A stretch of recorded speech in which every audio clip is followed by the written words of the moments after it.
My name's Martine Kinloch and I'm the manager of the Coast and Marine Program for the Kangaroo Island Natural Resources Management Board. Our program has responsibility for monitoring and managing coastal and marine natural resources on Kangaroo Island. So that covers quite a lot of territory. We've got 450 kilometres of coastline, about 3 nautical miles of state waters. So that's a fair bit of territory that we have to cover.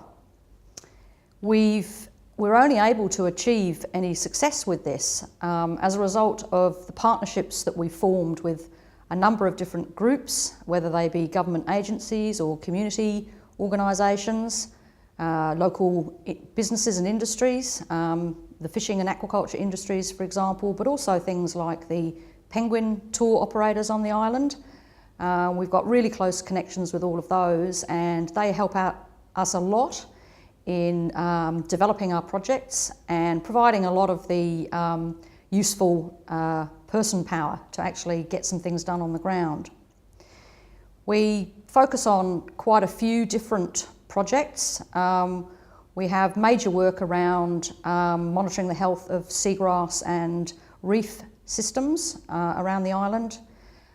We've had a history of seagrass loss on Kangaroo Island, so we are undertaking some restoration projects, some trials to see if we can try and bring back some of the seagrass that we've lost. This is fairly new technology, so it's a pretty exciting project. It's very developmental, and part of it involves taking out a whole lot of sand-filled hessian bags to put on the seafloor to act as artificial substrate for seagrass seedlings.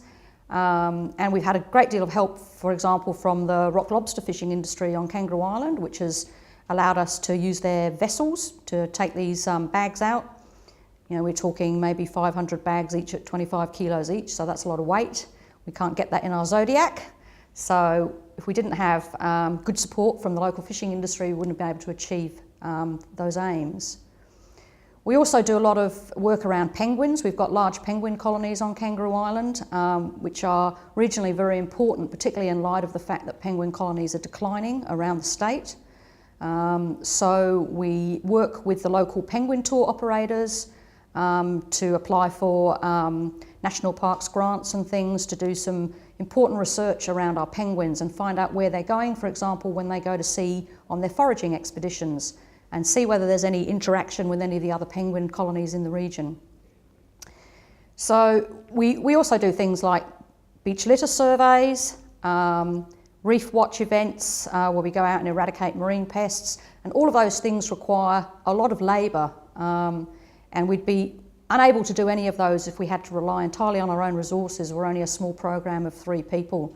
So getting 60 to 70 people to come and help us pick up beach litter or count penguins or remove pests is really the secret to our success.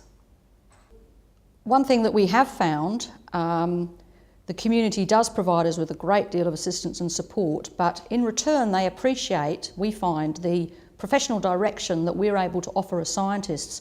We're able to provide a scientific framework, apply proper scientific methods to the work that we're doing, so that we can turn basically a feel-good community event into a proper scientific data gathering exercise and collect data from year to year in a consistent way so that it can actually be used to report on trends in natural resources on the island.